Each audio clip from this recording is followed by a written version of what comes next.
on est chanceux d'avoir Mylène Paquette avec nous. Hein? Vraiment, la personnalité de l'année, celle qui a traversé l'Atlantique seule à la rame 129 jours. Et c'est sûr qu'on avait envie de t'avoir dans l'équipe pour parler d'environnement.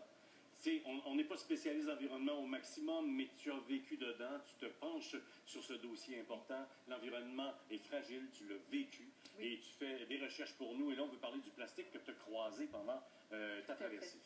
Donc, comme je disais tantôt, j'en ai croisé souvent, des fois 2-3 fois par jour, et des fois, ça prenait quelques jours avant d'en voir. Qu'est-ce que tu voyais? C'est des petits morceaux ou des déchets gros? nautiques, je pouvais apercevoir. J'ai déjà ramé jusqu'à des déchets. J'ai des images de cordage, de bouées, des déchets nautiques qui tombent des cargos, des paquebots.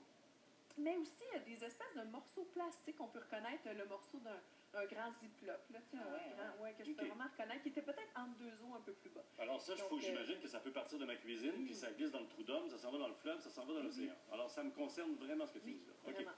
Et puis, il faut savoir, en fait, qu'à chaque année, on produit, en fait, 250 millions de tonnes de plastique et qu'environ 10% de cette production-là se ramasse dans l'océan. Et là, vous vous demandez comment ça se ramasse dans l'océan. D'où ça vient, tout ça? Donc, c'est vraiment une mauvaise gestion des déchets. Donc, manque de responsabilité de certains pays, certains endroits pour bien gérer les déchets. Et ça peut tomber aussi les débris au sol, ça se ramasse dans les cours d'eau, le Saint-Laurent et tout dans l'océan.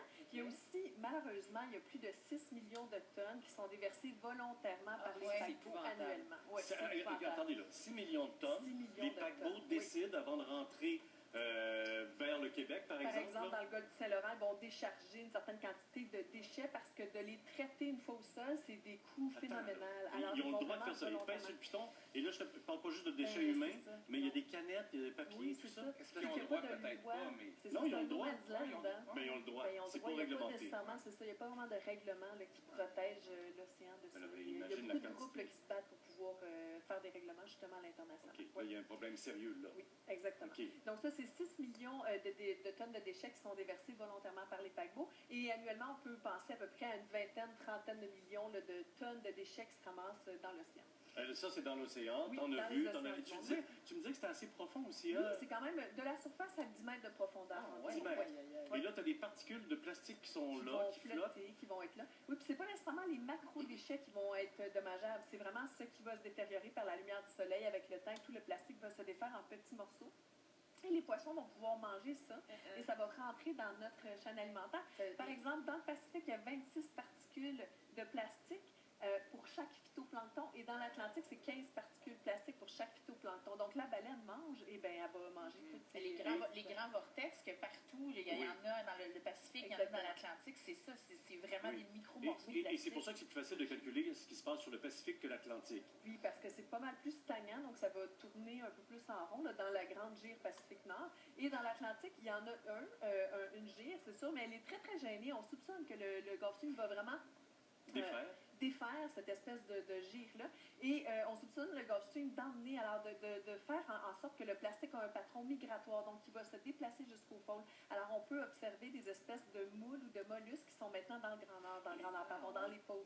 Et compare-moi ça avec la grandeur du Québec, tu me disais. Donc... Oui, donc l'espèce d'île flottante, mais c'est mauvais de dire que c'est une île flottante. C'est pas un septième continent, c'est vraiment... Non, on ne peut pas marcher dessus. Donc c'est vraiment très... même il y a des animaux qui vont se prendre là-dedans. Mais c'est une masse de plastique, donc ça fait quelle superficie? C'est 2 fois la surface du Québec. C'est quand même assez promène comme 2 fois. Oui, c'est grand comme le Texas. Et hier, t'étais en France? Oui, parce qu'il y a une autre façon aussi que le plastique se ramasse dans l'océan, c'est les cargos qui vont échapper malheureusement les conteneurs dans l'océan à cause des tempêtes. Et récemment, au mois de décembre, il y a un paquebot qui a échappé un conteneur de sucettes pour bébés, matériel médical, seringues, aiguilles et tout ça.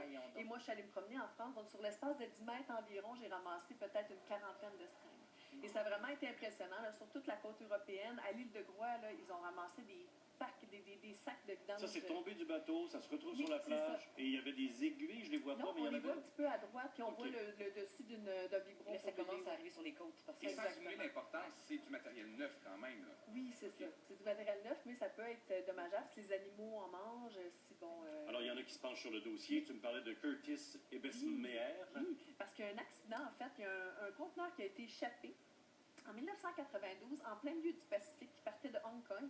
Alors, je vais vous montrer en fait ce qui est La carte, tombé. qu'est-ce que tu vas Oui, donner c'est là? ça. Ce qui monte. C'est des petits jouets. Donc, c'est les Friendly Floaties. Et là, ça, c'est le bout stressant de ma Mais chronique. ces fameux petits Des jouets-là, donc, Friendly Floaties, c'est des petits jouets qui ont été échappés dans le Pacifique, mais ces jouets-là, il y était 28 800 petits jouets comme ça. Ils ont eu un patron migratoire, eux aussi, se sont promenés, et c'est grâce à cet accident-là qu'on a compris les gires et tout ça, le mouvement des fluides. on a sur un l'océan. résumé de leur parcours en Et plusieurs oui. années. Combien d'années? Sur 22 ans, parce que ça fait déjà 22 ans qu'on les a échappés. Vous voyez à la fin de la flèche noire à votre gauche, c'est là qu'on échappe. Et tout le rouge, c'est le parcours. Oui. Alors, vous avez les années pour suivre le parcours de ces petits joueurs sympathiques. Wow. Donc, grâce à ce parcours, on a étudié les courants. Exactement. Monsieur Curtis Ebersmeyer a pu étudier, c'est un océanographe connu, qui s'est penché sur cet événement-là, en fait, et même la compagnie qui s'appelle The First Years, je crois, Oui, exact. a donné $100 US, $100 américains pour chaque personne qui pouvait ramasser sur le bord des berges ces jouets-là Ils se pour sont aider impliqués parce ce qu'il y avait chercheur. gaffé.